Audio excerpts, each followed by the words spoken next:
salam sejahtera buat kita semua. Yang terhormat Bapak Sartono Ismantri selaku Kepala Sekolah SD Negeri Ronggo II. Yang terhormat Bapak Tripurbo dari tamu undangan SD Negeri Ronggo III. Yang terhormat Bapak Ibu Guru serta karyawan SD Negeri Ronggo II yang saya cintai, yang telah menyempatkan waktunya untuk menghadiri acara diseminasi budaya positif oleh saya sendiri guna memenuhi tugas dari modul 1.4, yaitu aksi nyata diseminasi budaya positif. Kemudian tak lupa saya ucapkan banyak terima kasih kepada teman-teman tamu undangan yang sudah menyempatkan waktunya untuk dapat menghadiri di acara ini, sekaligus saya mendiseminasikan kepada teman-teman. Terima kasih waktunya yang telah meluangkan. Sebelumnya Bapak Ibu, alhamdulillah kita panjatkan puja dan puji syukur kehadirat Allah Subhanahu wa Ta'ala yang telah memberikan rahmat serta hidayahnya kepada kita. Saat ini bisa dipertemukan dan berkumpul bersilaturahmi bersama-sama di dalam acara diseminasi budaya positif. Marilah Bapak Ibu, sebelum acara kita mulai, alangkah baiknya kita menundukkan kepala sejenak, memohon kita berdoa memohon kepada Tuhan Yang Maha Esa. Berdoa mulai.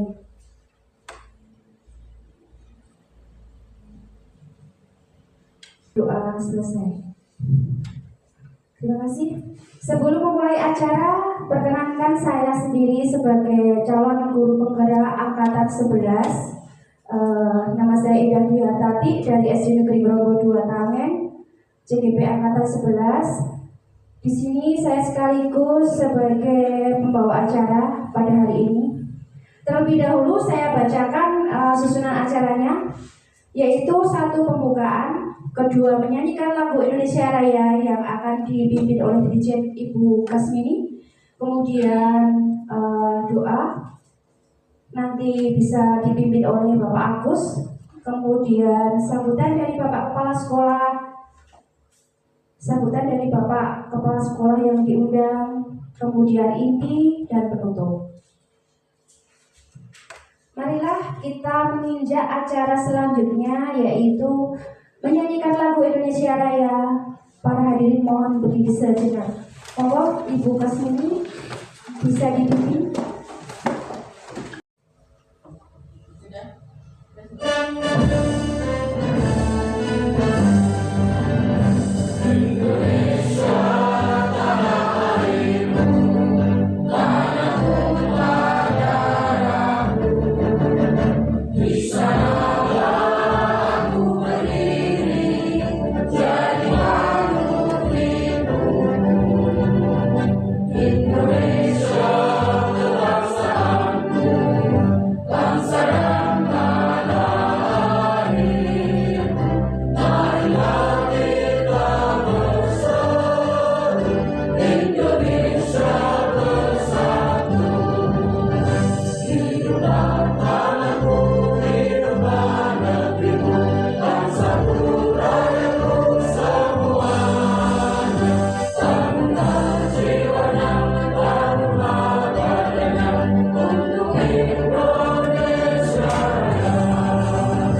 selanjutnya yaitu sambutan kepada yang terhormat Bapak Sartonis Mantri selaku Kepala Sekolah, dipersilakan.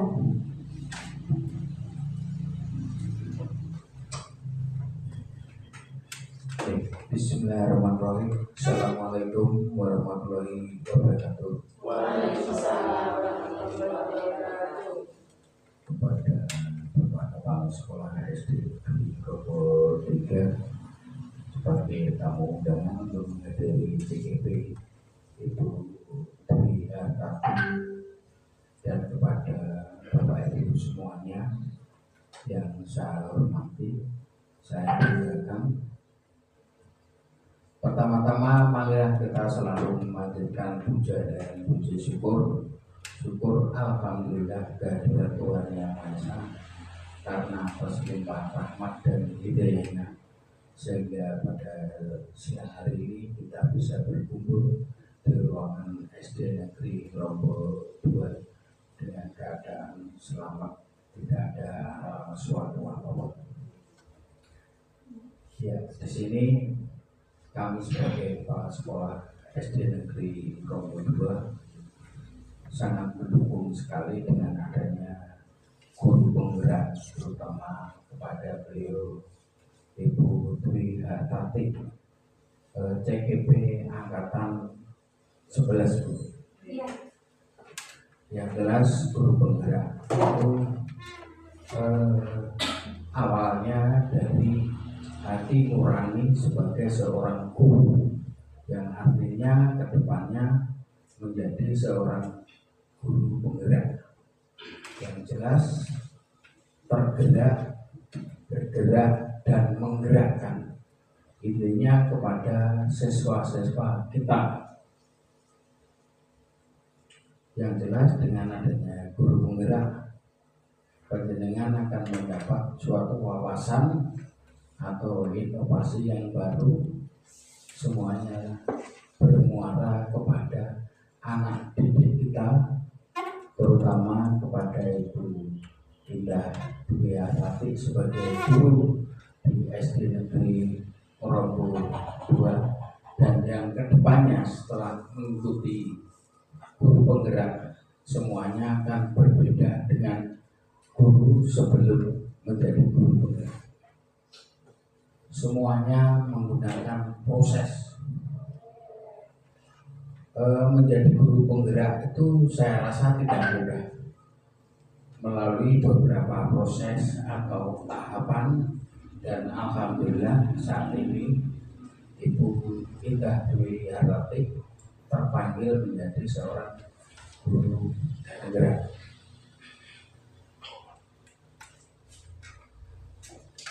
Guru penggerak tersebut intinya nanti akan mencetak anak-anak kita ke depan dengan model atau metode pembelajaran yang lebih bagus, lebih canggih daripada sebelumnya menjadi guru penggerak.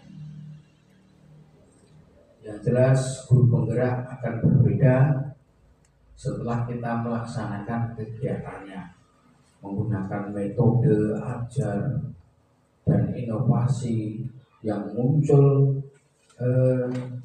ketika menjadi guru penggerak. Yang jelas intinya siswa-siswa dari Ibu Dwi Indah Hartati akan merasa senang, merasa nyaman di sekolah setelah menerima pembelajaran dari Bapak Ibu gurunya. Kami sebagai kepala sekolah sangat mendukung sekali dan antusias kepada rekan-rekan guru penggerak yang nantinya juga akan berguna bagi siswa-siswa SD Negeri Rombol. Mungkin hanya itu yang bisa saya sampaikan. Sekali lagi, tetap semangat, tetap berjuang, maju terus, pantang mundur.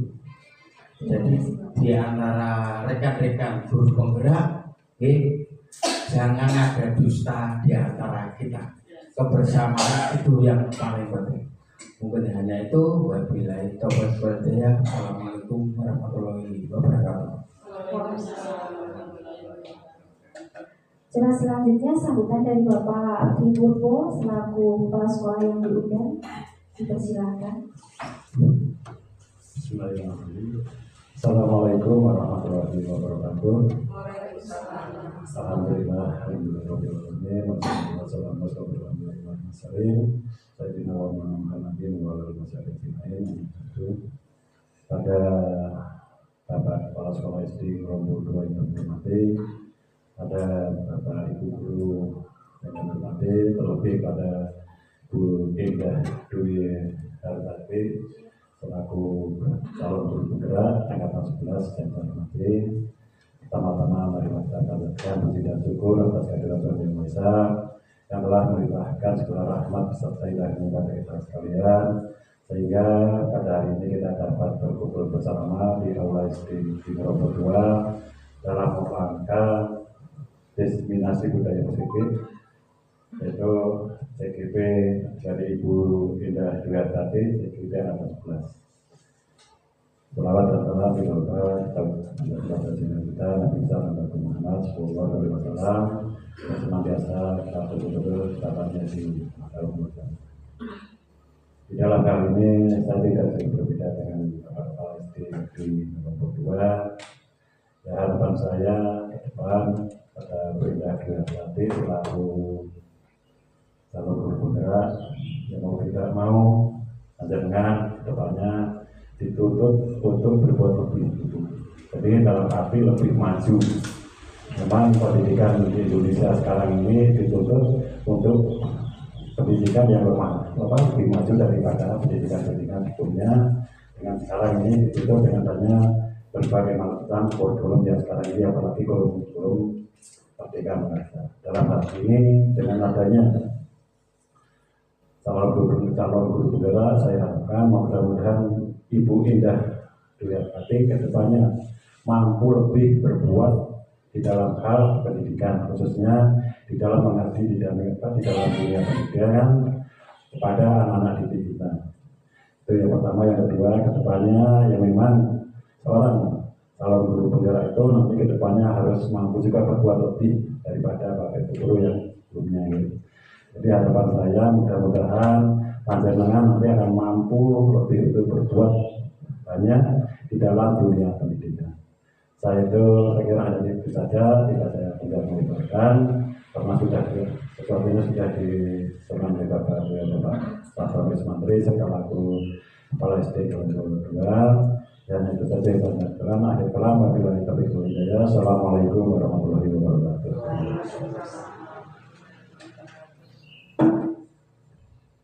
Ya, ini acara selanjutnya mohon kepada Bapak Agus Haryanto untuk memimpin doa agar acara ini dapat berjalan lancar sampai selesai. Marilah Bapak Ibu kita menjadikan syukur kepada Allah dan berdoa kepada Allah SWT semoga acara diseminasi budaya positif hari ini bisa berjalan lancar dari awal sampai akhir. Berdoa mulai.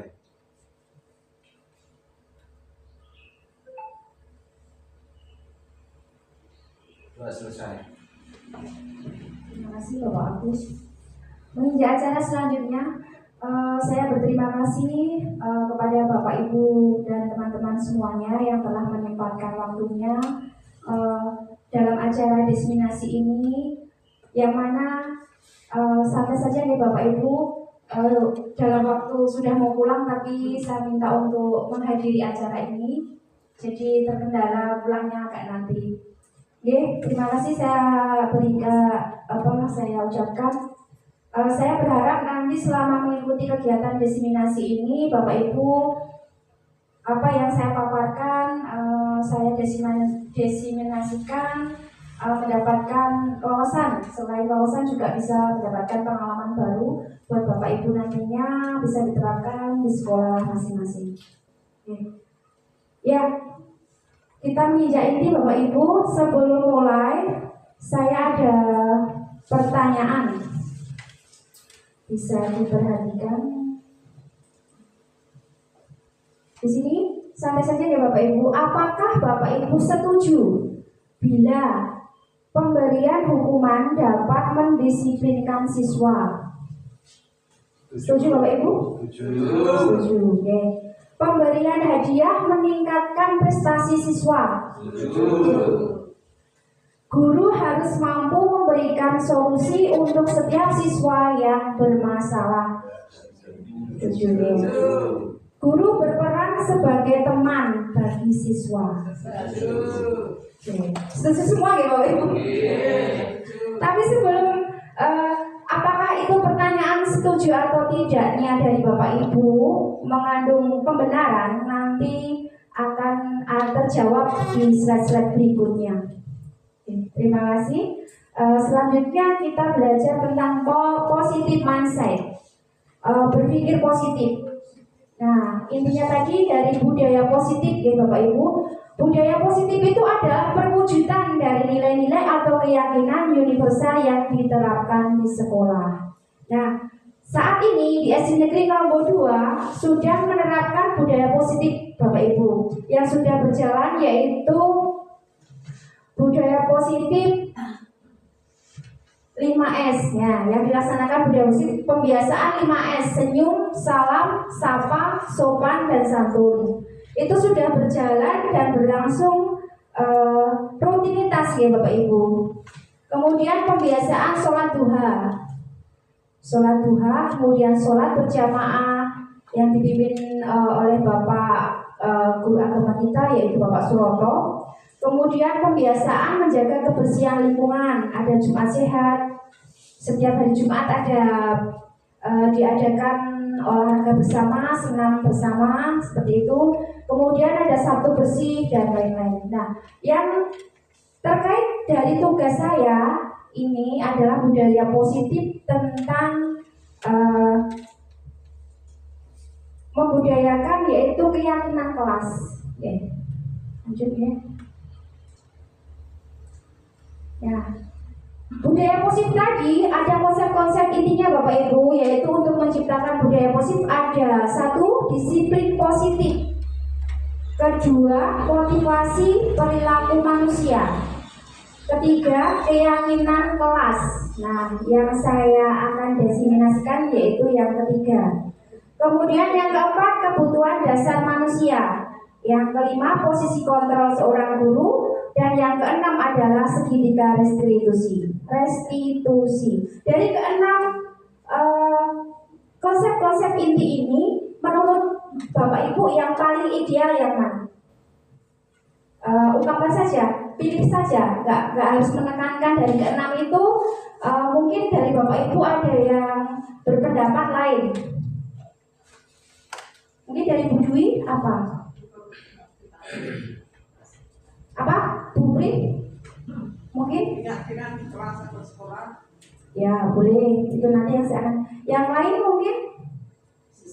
Segitiga restitusi itu apa Bapak Ibu? Nah, segitiga restitusi itu juga menarik juga, ya ideal juga. Nah di antara itu nanti akan tergabung dalam satu kesatuan menjadi budaya positif.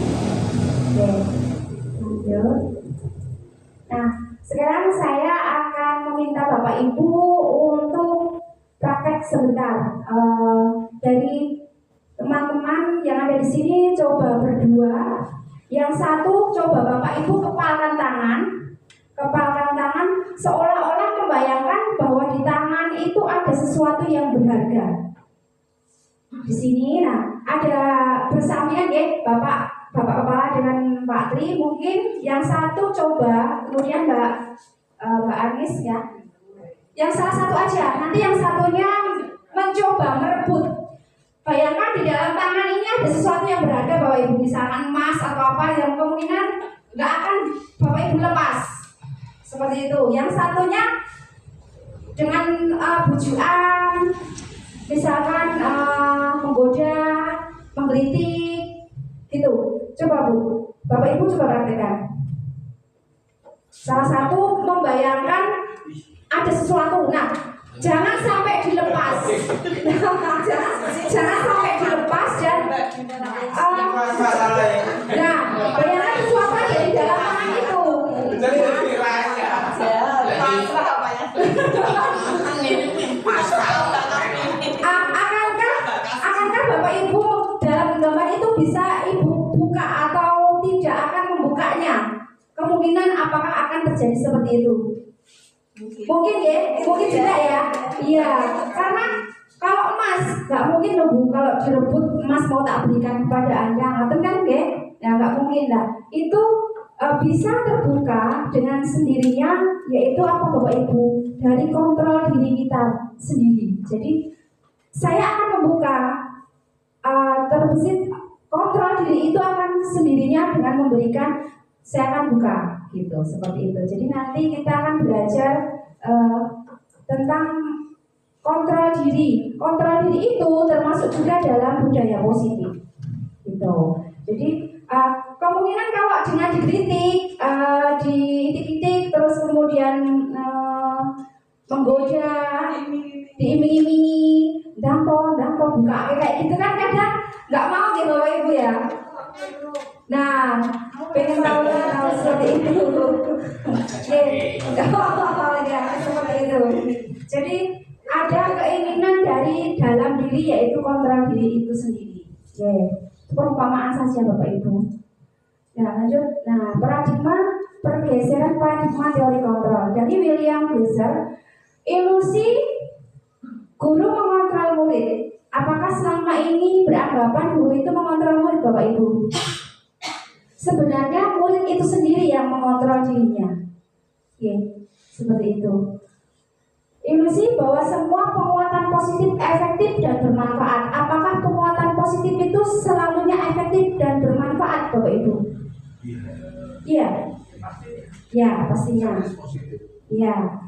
Kemudian ilusi bahwa kritik dan membuat orang merasa bersalah dapat menguatkan karakter.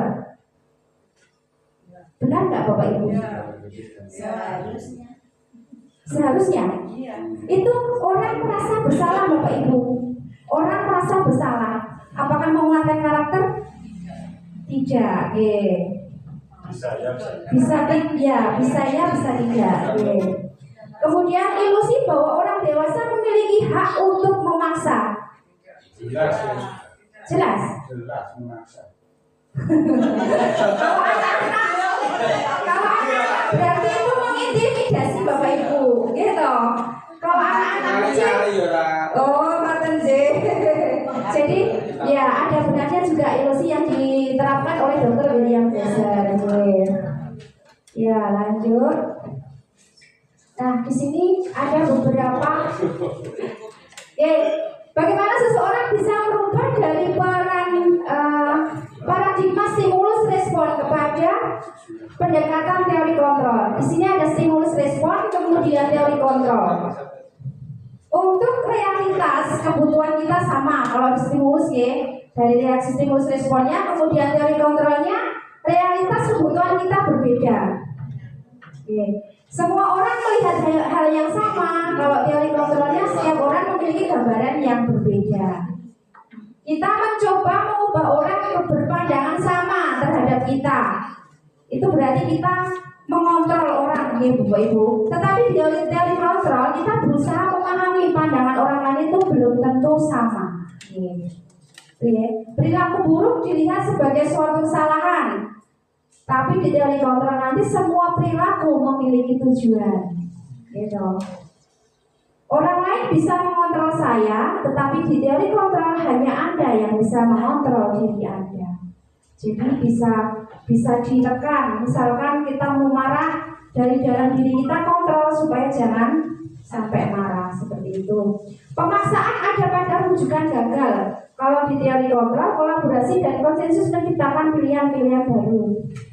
Model berpikir menang kalah. Di teori kontrol, model berpikir menang-menang. Itu bagaimana Bapak Ibu? Menang-menang. Jadi menang-menang itu tidak ada yang salah, tidak ada yang benar. Jadi sama-sama. Itu biasanya terjadi di kebiasaan anak-anak. Saling berebut seperti itu. Lanjut. Nah, Yang dimaksud dengan disiplin positif tadi adalah merupakan salah satu penerapan disiplin yang bertujuan untuk menumbuhkan kesadaran serta memberdayakan anak untuk melakukan sesuatu tanpa sogokan, tanpa ancaman maupun hukuman. Jadi disiplin positif ini muncul dari dirinya sendiri. Tuh. Dari kontrol tadi sudah. Lanjut. Ya. Nilai-nilai kebajikan universal. Dari nilai-nilai kebajikan universal ini terkait dengan 6 dimensi Bapak Ibu. 6 dimensi yaitu profil pelajar Pancasila. Ada apa saja itu Bapak Ibu? Ada 6, yaitu 1. Beriman bertakwa kepada Tuhan Yang Maha Esa dan berakhlak mulia. 2. Mandiri. 3. Bernalar kritis. 4. Kreatif. 5. Bergotong royong. Dan 6. Kebinekaan global. Nah, yang ke-6 kemarin saya desiminasikan yaitu dengan peduli lingkungan Bapak Ibu. Masuknya dalam kebinekaan global.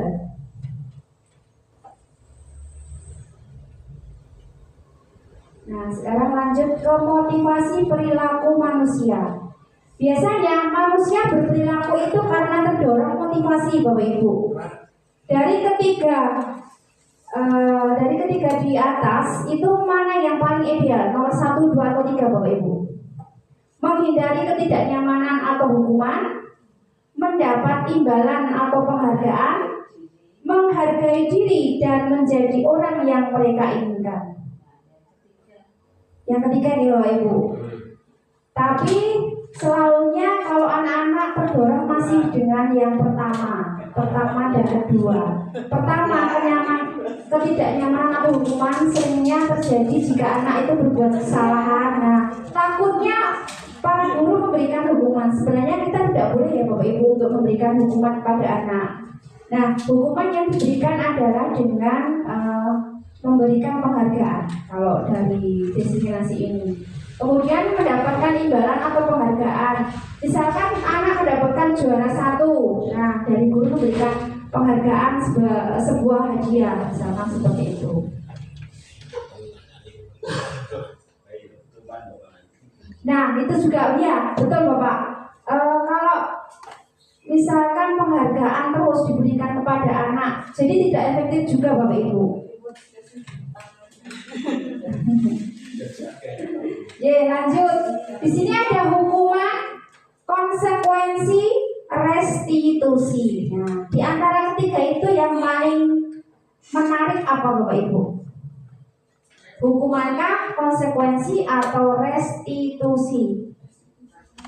Restitusi itu tadi adalah cara untuk mengontrol. Restitusi itu ajakan supaya membujuk kita untuk tidak melakukan sesuatu yang tidak diinginkan seperti itu, atau mengarahkan kepada anak, misalkan ada anak yang terlambat ke sekolah, misalkan seperti itu ya. Kita tidak boleh memberikan hukuman kepada anak itu langsung, misalkan Tono, kamu lari lapangan 10 kali, ya tidak boleh seperti itu Bapak Ibu. Nah, restitusinya dengan cara apa? Memanggil anak tersebut, kemudian diberi tahu, diarahkan bahwa seperti itu, perbuatan seperti itu baik atau tidak menurut dia. Nah, jadi diarahkan untuk dia menjadi sadar akan dirinya, terkontrol dirinya keluar Bapak Ibu. Nah di sini ada beberapa dari tabel-tabel ini nanti bisa kita pelajari Bapak Ibu. Nah, kita lanjutkan.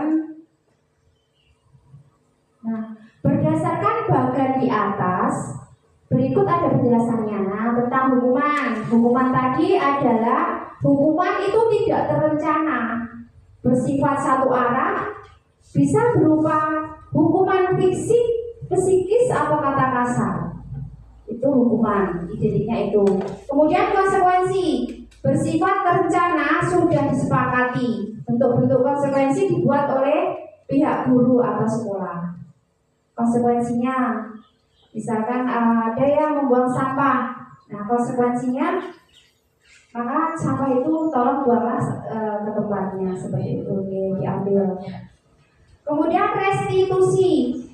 Restitusi adalah proses menciptakan kondisi bagi murid untuk memperbaiki kesalahan mereka. Tadi sehingga mereka bisa kembali pada kelompok mereka dengan karakter yang lebih kuat, yang dijelaskan oleh dosen tahun 2004.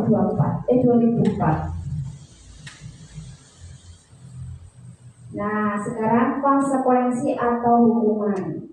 Sekarang Bapak Ibu bisa melihat di papan itu ada beberapa pertanyaan. Nah, menurut Bapak Ibu, mencatat 100 kali di dalam buku kalimat "saya tidak akan terlambat lagi karena terlambat ke sekolah" itu merupakan konsekuensi atau hukuman, Bapak Ibu? Hukuman atau konsekuensi? Ya, konsekuensi. Ya. Kemudian yang kedua, lari mengelilingi lapangan sebanyak 2 kali karena terlambat maju di sekolah. Hukuman jelas nih Bapak Ibu, itu fisik ya. Kemudian membersihkan coretan yang dibuatnya di meja tulis. Konsekuensi. Murid diminta untuk push up 15 kali karena tidak menggunakan masker ke sekolah. Hukuman push up itu ya Bapak Ibu. Berdiri di depan kelas sambil mengangkat 1 kaki karena tidak bisa menjawab pertanyaan. Konsekuensi atau hukuman? Berdiri 1 kaki. Hukuman. Ya karena fisik ya. Lari keliling lapangan karena terlambat 10 menit saat pelajaran PJOK. Konsekuensi atau hukuman Bapak Ibu? Lari keliling lapangan karena terlambat 10 menit saat pelajaran PJOK. Konsekuensi bisa J. Lari keliling lapangan karena terlambat 10 menit. Itu kan lari keliling lapangan berarti cuma sekali, kan nggak ada berapa kalinya kan lari keliling lapangan berarti kan sekali. Konsekuensi ya, bisa konsekuensi bisa hukuman. Ya. Lanjut. Nah, dihukum oleh penghargaan. Nah, dihukum oleh penghargaan. Pengaruhnya jangka pendek dan jangka panjang apa Bapak Ibu? Dihukum oleh penghargaan. Dihukumnya dengan memberikan penghargaan. Itu efektif enggak? Pengaruh jangka pendeknya, kemudian pengaruh jangka panjangnya. Kalau jangka pendek, oke, misalkan dapat juara 1, dapat piala, jangka pendek baik kan Bapak Ibu? Kalau jangka panjang, misalkan, apakah kita akan terus-menerus memberikan penghargaan? Apa nggak bisa memberikan penghargaan? Nah, seperti itu. Yang jangka panjang tidak efektif, ya. Kemudian penghargaan tidak efektif, penghargaan merusak hubungan. Nah, merusak hubungan. Iya kan Bapak Ibu? Ya, merusak ya. Penghargaan mengurangi ketepatan. Penghargaan mengurangi kualitas. Penghargaan mematikan kreativitas. Penghargaan menghukum. Motivasi dari dalam diri atau intrinsik. Yang paling tepat itu motivasi dari dalam diri, ya Bapak Ibu, atau intrinsik. Jadi penghargaan itu tidak semata untuk diberikan selalu tidak efektif. Maksudnya jangka panjangnya itu tidak efektif. Tapi kalau jangka pendeknya memberikan penghargaan itu boleh-boleh saja. Oke, lanjut. Ya. Sekarang yang saya tekankan adalah keyakinan kelasnya. Mengapa keyakinan kelas bukan peraturan kelas, Bapak Ibu? Siapa yang bisa berpendapat? Apakah keyakinan kelas? Kenapa? Dan peraturan kelas? Kenapa saya memilih keyakinan kelas tapi bukan peraturan kelas? Ada yang mungkin bisa membantu? Bu Kasmini mungkin?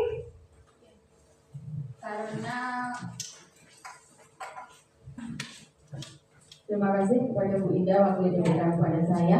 Mengapa keyakinan kelas itu bukan peraturan kelas? Kalau menurut saya, yang namanya keyakinan kelas itu adalah kesepakatan yang dibuat antara seorang guru dengan muridnya, yang mana dalam pembuatan kesepakatan itu melibatkan anak, untuk mendukung pembelajaran dan produktivitas yang ada di dalam kelas. Bedanya dengan keyakinan kelas dengan peraturan kelas, kalau peraturan kelas itu biasanya hanya dibuat oleh seorang guru tanpa melibatkan murid. Tetapi kalau keyakinan kelas itu dibuat oleh seorang guru dengan melibatkan murid. Selain itu, keyakinan kelas itu sifatnya spesifik, hanya kata-kata penting atau nilai penting yang diambil dalam keyakinan yang sudah dibuat antara seorang murid dengan seorang guru. Mungkin itu aja Bu Indah, terima kasih. Iya. Lengkap sekali jawaban dari Ibu Kasmini ya. Betul, tepat sekali Ibu. Terima kasih sudah dijawab. Oke, jadi kenapa saya memilih keyakinan kelas tapi bukan peraturan kelas ya? Kita lihat di sini. Nah, misalkan gambarannya seperti ini. Mengapa kita memiliki peraturan tentang penggunaan helm pada saat mengendarai kendaraan roda 2 atau motor? Itu termasuk keyakinan atau peraturan? Peraturan ya? Ya, peraturan kalau kita mengendarai motor kita harus memakai helm Bapak Ibu. Tetapi kalau keyakinan apa Bapak Ibu? Itu hanya peraturan, hanya sekali ya. Tapi kalau keyakinan bagaimana?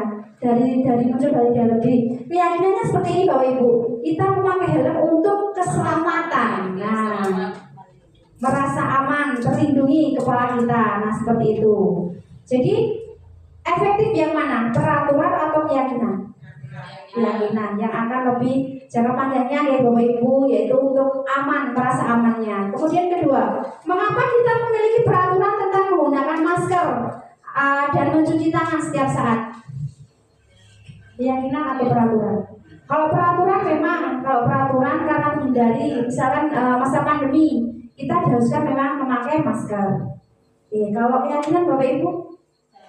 Ya, demi kesehatan. Tidak tertular penyakit atau polusi ya, seperti itu. Lanjut. Nah, keyakinan kelas versus peraturan kelas. Nah, di sini keyakinan kelas adalah tadi sudah diutarakan oleh Ibu Kasmini ya, tepat sekali dan lengkap. Dari sini kesepakatan yang dibuat bersama antara guru dan siswa untuk menciptakan lingkungan belajar yang positif dan produktif di dalam kelas dan bersifat universal. Peraturan kelas di sisi lain biasanya dibuat oleh guru tanpa melibatkan siswa dan bersifat satu arah. Mereka akan merasa memiliki tanggung jawab bersama dan lebih bermotivasi untuk mengikuti aturan yang mereka bantu ciptakan. Nah, keyakinan kelas ini memberikan manfaat, yaitu lebih dalam menciptakan lingkungan belajar yang positif dan memotivasi siswa untuk berperilaku baik. Nah, di sini ada prosedurnya Bapak Ibu yang akan saya desimasikan, yaitu peraturan keyakinan kelas dengan prosedur seperti ini yang mempersilahkan seluruh siswa untuk mencurahkan ide. Jadi pertama langkahnya anak-anak diajak mencari ide-ide apa yang akan digunakan atau disepakati di dalam kelas. Kemudian mencatatnya semua masukan, yaitu ganti kalimat negatif menjadi kalimat positif. Seperti jangan buang sampah sembarangan. Dengan apa? Dengan membuanglah sampah di tempatnya, seperti itu. Oke. Kemudian tidak boleh makan di kelas. Ya, jangan makan di kelas. Kemudian setelah tinjau kembali curahan pendapat yang terkumpul, baru kita susun menjadi suatu keyakinan kelas. Kemudian tinjau ulang keyakinan di kelas itu, kemudian disetujui, yaitu dengan menandatangani keyakinan kelas itu dan ditempel di dinding kelas di pojok yang bisa terlihat oleh semua warga kelasnya. Itu bisa melihat video sebentar Bapak Ibu dari kemarin yang saya buat di kelas 2.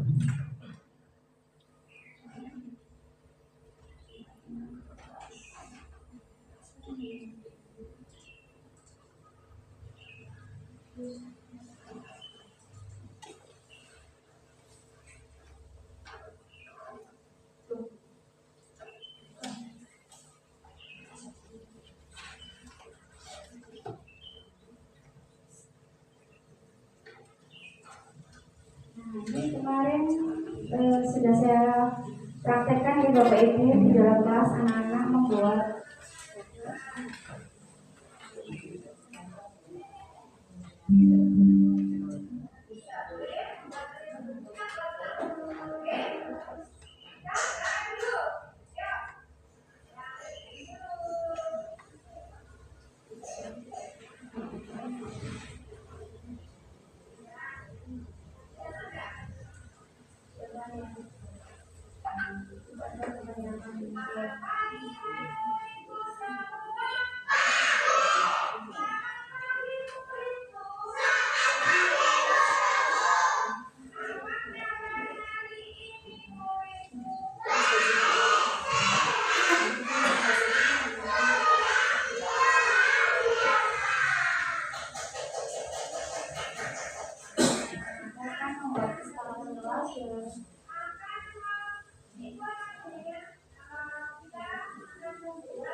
yang pertama saya membagikan sticky note untuk anak-anak mencurahkan ide apa yang akan kita sepakati di kelas.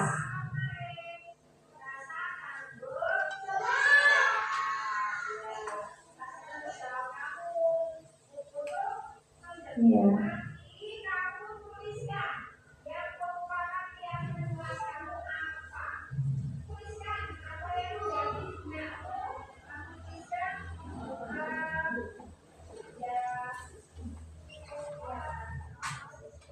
Nah, setelah menulis apa yang sudah dipilih ya Bapak Ibu, kemudian anak-anak menempelkan di papan yang sudah tersedia.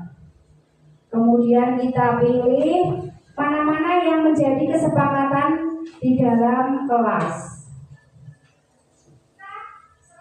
Jadi saya cepatkan.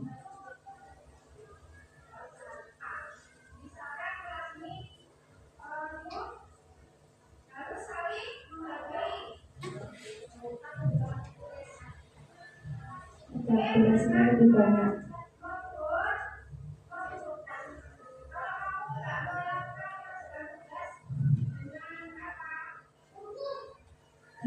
Tidak cukup.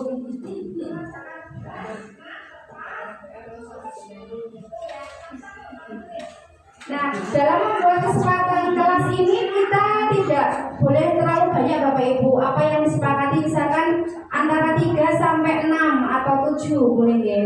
Misalkan datang tepat waktu. Kemudian tidak boleh membuat gaduh di dalam kelas. Kemudian menghormati atau menghargai warga kelas. Itu ya. Seperti itu Bapak Ibu. Kita lanjut. Nah, kita lanjut ke 5 posisi kontrol guru. Nah, 5 posisi kontrol guru itu ada 5. Guru sebagai penghukum, guru membuat merasa bersalah, guru menjadi seorang teman, guru menjadi seorang pemantau, dan guru seorang yang menjadi manajer. Dari kelima ini, mana yang Bapak Ibu pilih atau yang lebih ideal? Teman? Penghukum?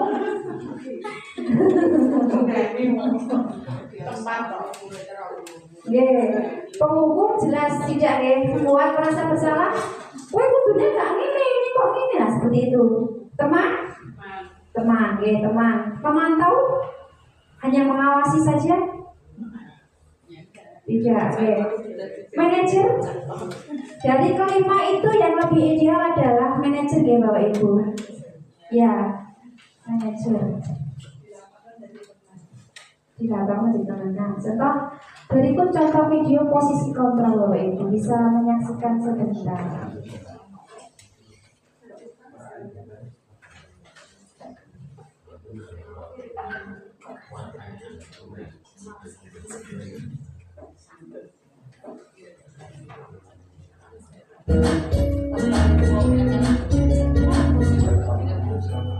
Salam bahagia Ibu dan Bapak Guru hebat.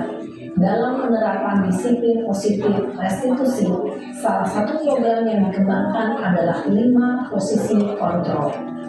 5 posisi kontrol dalam restitusi adalah proses perjalanan seorang pendidik agar dapat mengenali dirinya. Pada video kali ini, kita akan membahas tentang 5 posisi kontrol yang dikembangkan oleh Diane Dawson dan contoh penerapannya.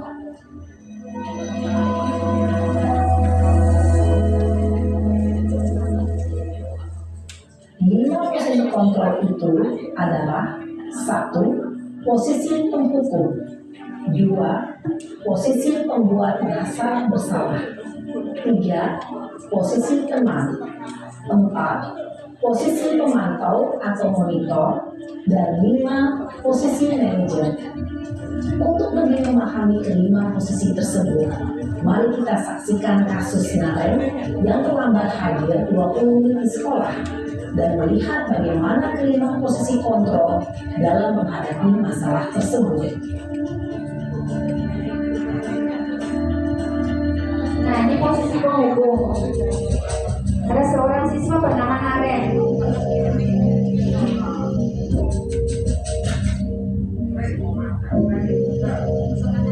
Naren, sini kamu. Ini tugas ini katanya. Selalu terlambat. Pasti terlambat. Maaf Bu, saya Kayak orang. Apa coba? Alasan kamu apa lagi? Kapan sih kamu tidak terlambat? Malas sekali ya kamu jadi anak. saya Dasar pemalas. Gak kapok-kapok sih kamu. Nah, ini Sudah Bapak berapa Ibu. kali terlambat? Belum sampai menjawab sudah dibentak-bentak. Nah, Kamu ini keliling lapangan basket. namanya contoh penghukum. kenapa saya harus menanggapi Bu? Kenapa? Kamu lawan ibu. Berani-beraninya jawab. Sudah terlambat, masih berani jawab pula. Sekarang, keliling lapangan basket. 5 kali sekalian. Biar Bisa kamu masuk pidana ya, Pak. pergi sana ke lapangan basket. Nah, ini adalah posisi Posisi penghukum biasanya berbicara dengan nada tinggi, menghardik, menunjuk-nunjuk, menyakiti, dan menyindir. Hukuman bisa berupa fisik maupun psikis. Ibu dan Bapak Guru, ini sebagai Nah, yang kedua, video yang kedua. Sebagai pemberi rasa bersalah tadi. Naren,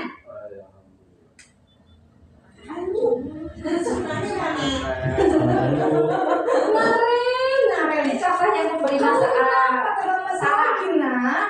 Ya Tuhan, Naren. Kamu senang ya bikin ibu susah ya? Kalau kamu terlambat lagi, nanti ibu yang ditegur bapak kepala sekolah, nak. Disangka ibu tidak bisa membina kamu. Duh, gimana ini? Maaf Bu, Duh, Gusti Naren. Kamu suka ya kalau ibu ditegur bapak kepala sekolah? Terus, sekarang ibu harus tulis apa yang di buku absen? Ini kamu sudah sering terlambat loh. Ibu harus apa coba? maaf Bu, maaf sekali. Ya sudah, lain kali jangan bikin ibu susah lagi anak ya. Ibu tidak akan kuat lagi kalau kamu begini terus. Bisa jantungan kalau ibu ditegur bapak kepala sekolah. Sana cepat kelas. Maaf ya Bu, maaf sekali. Nah, itu yang kedua. Terus yang ketiga, posisi teman. Nah, ini tadi yang memilih posisi teman. Adegannya seperti ini.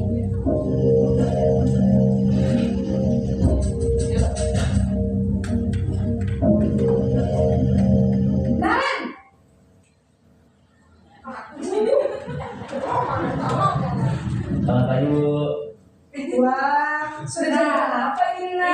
posisi terlambat lagi ya sayang. Iya Bu, habis ibu saya lupa bangunkan saya Bu. Kamu malah menyalahkan ibu kamu. Kamu bukannya anak yang larinya paling kencang. Kok terlambat sih? Iya Bu, saya memang terlambat bangun tadi. Jadi biarpun saya lari kencang, tetap gak kekejar Bu. Ya sudah sana. Nanti lain kali larinya lebih kencang lagi ya. Biar gak terlambat lagi. Bikin seneng ibu. Demi ibu. Bisa kan? Bisa lah Bu. Ya sudah sana masuk kelas. Ibu beresin urusan absen kamu. Kamu ini ada-ada saja. Nah, posisi teman seperti teman ya Bapak Ibu. Lalu posisi teman, Kemudian posisi yang pemantau atau monitor.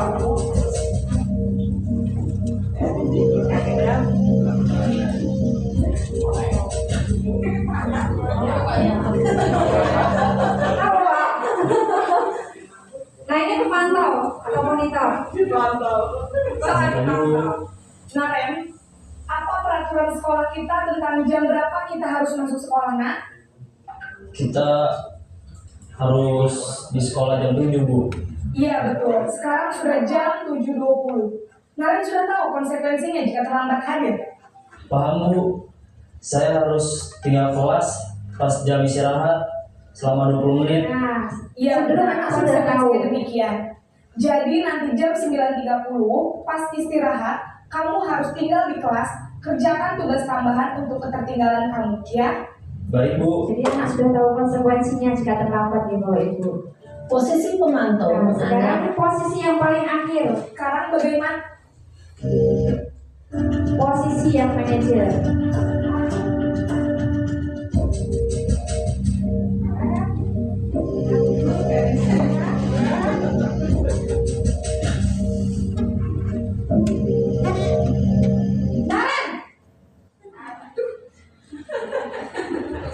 Selamat pagi Bu. Maksudnya sekali untuk 5 posisi. Bu, saya terlambat. Iya, sekolah masuknya jam 7, sekarang sudah jam 7.20. Jadi sekarang bagaimana ini, Naren? Maaf Bu, saya lupa setel alarm saya semalam. Baiklah, menurut kamu, keyakinan sekolah yang mana yang perlu kamu tingkatkan? Menghargai diri sendiri dan orang lain mungkin ya Bu. Setuju. Jadi, apakah Naren meyakini prinsip saling menghormati tersebut? Iya Bu, saya meyakininya. Apakah Naren bersedia memperbaiki masalah keterlambatan ini? Bersedia Bu. Bagaimana kamu akan perbaiki masalah keterlambatan ini? Saya akan coba untuk tidak lupa menyetel alarm saya Bu. Baik, kalau Naren lupa menyetel alarm di rumah, ada orang yang kira-kira bisa bantu mengingatkan tidak? Ada Bu, kakak saya, Kak Emma. Ada lagi selain Kak Emma? Selain Kak Emma, ada ibu saya. Baik, jadi yang mengingatkan Naren adalah Kak Emma dan ibu kamu ya? Kira-kira akan mulai set alarm kapan nih Naren? Setelah pulang sekolah, akan segera saya lakukan. Baik, jadi Naren akan setel alarm untuk bangun besok pagi dan akan diingatkan oleh kakak dan ibunda Naren ya. Ada lagi yang mungkin perlu dilakukan Naren agar tidak terlambat bangun lagi. Tidak ada Bu. Baik Naren, terima kasih untuk kerjasama kamu. Sekarang kamu perlu kembali ke kelas untuk belajar. Baik Bu, terima kasih. Ya, itu tadi cuplikan video yang 5 posisi kontrol Bapak Ibu. Yang paling efektif adalah posisi yang manajer. Lanjut. Nah, di sini tadi sudah dari adegan video tadi penghukum itu tadi menghadik menunjuk-nunjuk berkaca pinggang dan dampaknya anak akan menjadi pendendam, tidak menyukai gurunya.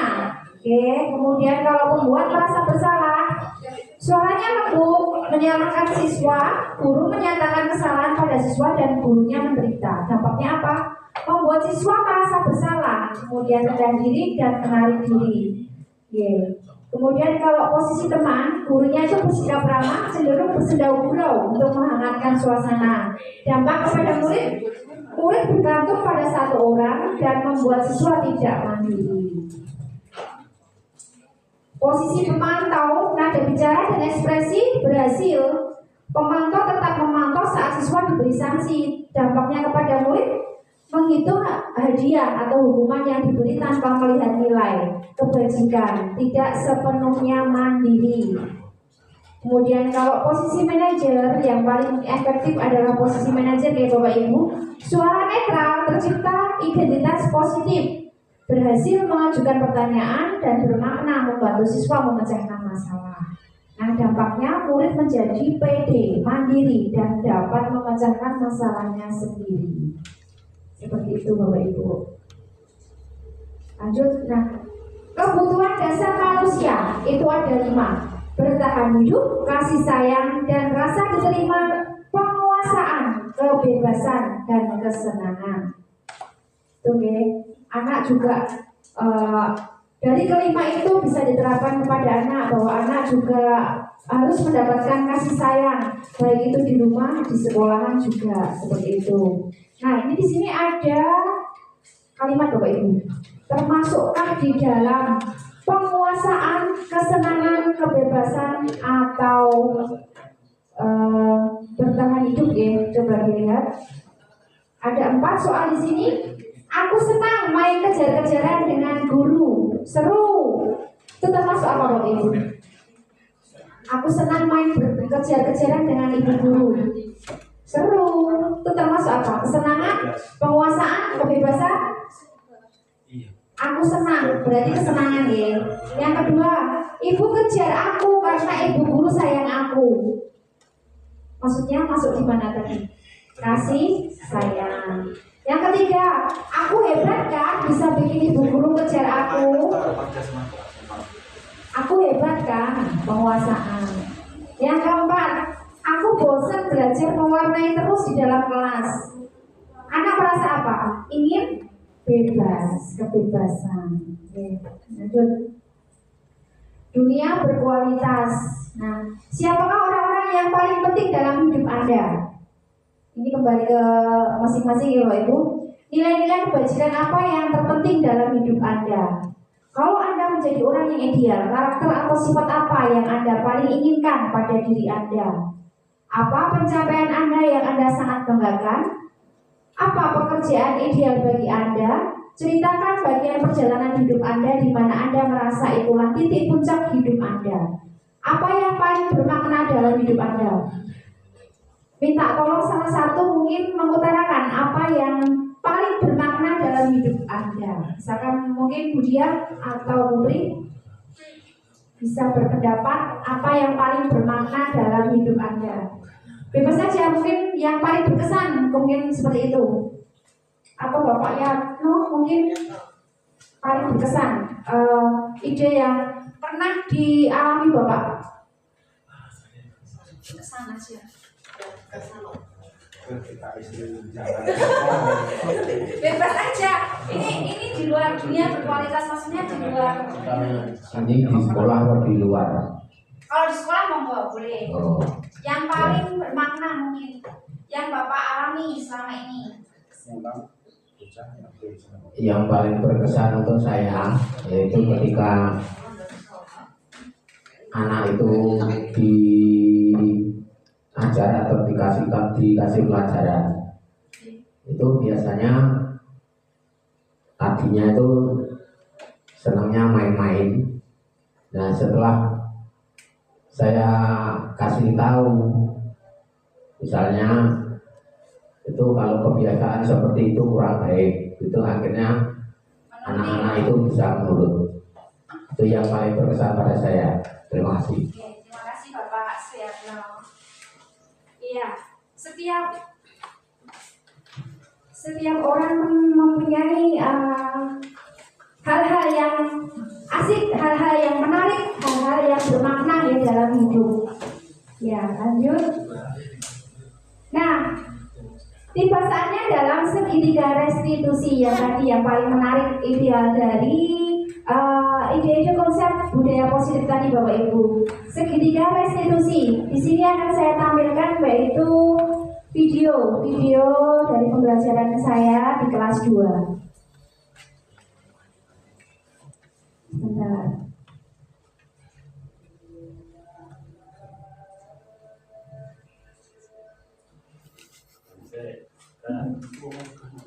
Berhenti dulu Pak.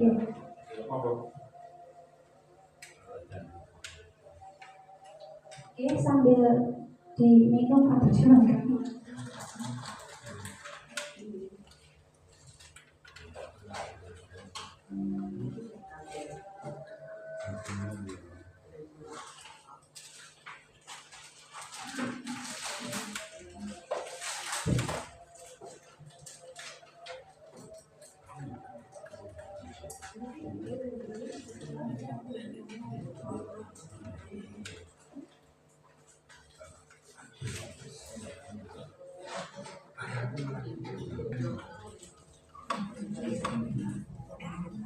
Nah, ini Bapak Ibu, saya tampilkan video segitiga restitusi yang di kelas 2.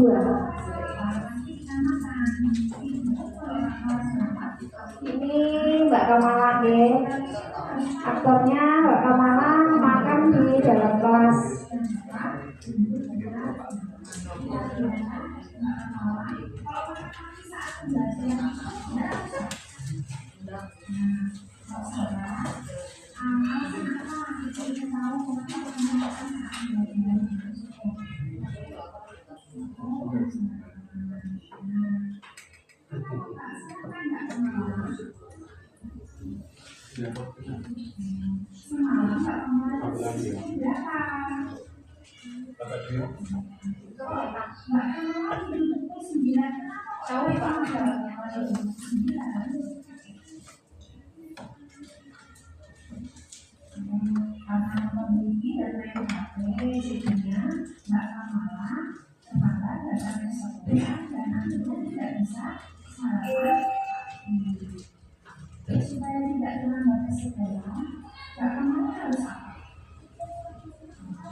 Ya, jadi segitiga restitusi itu anak diarahkan untuk mencari solusi dari kesalahan yang dialami anak.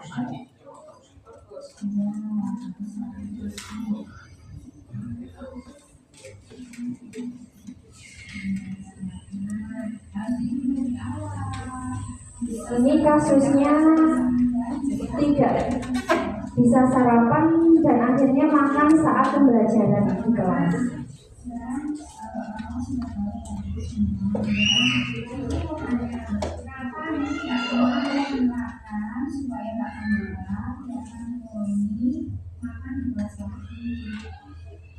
Ya, anak diarahkan untuk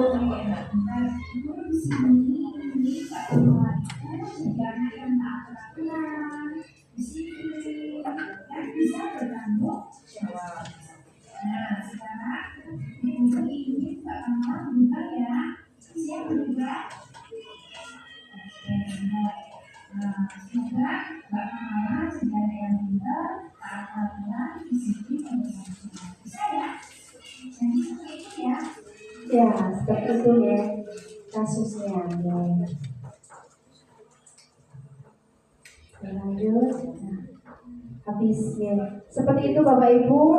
Jadi dari video tadi yang saya diseminasikan yaitu keyakinan kelas dari diantara diseminasi positif budaya positif yang saya ambil adalah keyakinan kelas. Ya, mungkin nanti Bapak Ibu juga bisa menerapkan ya dari kelas yang lainnya ya dengan cara memberikan mencurahkan ide-ide dengan menggunakan stiker note, kemudian memilih apa-apa yang akan menjadi keyakinan kelas itu dikumpulkan dan menjadi kesepakatan dan nanti bisa ditempelkan di pojok kelas yang bisa dilihat oleh anak-anak semuanya. Terima kasih Bapak Ibu. Diseminasi kali ini sudah selesai. Mohon maaf jika ada salah kata kurang yang berkenan di hati Bapak Ibu. Saya selaku guru penggerak Angkatan 11 telah menyelesaikan tugas diseminasi ini dan berjalan dengan lancar dan sukses. Saya akhiri. Wassalamualaikum warahmatullahi wabarakatuh. Terima kasih kepada Ibu Indah yang telah memberikan wawasan tentang diseminasi. Ternyata setelah mengikuti diseminasi dari Bu Indah, saya lebih paham akan posisi kontrol kita sebagai guru, tidak hanya sebagai teman tetapi sebagai manajer. Sukses selalu Bu Indah.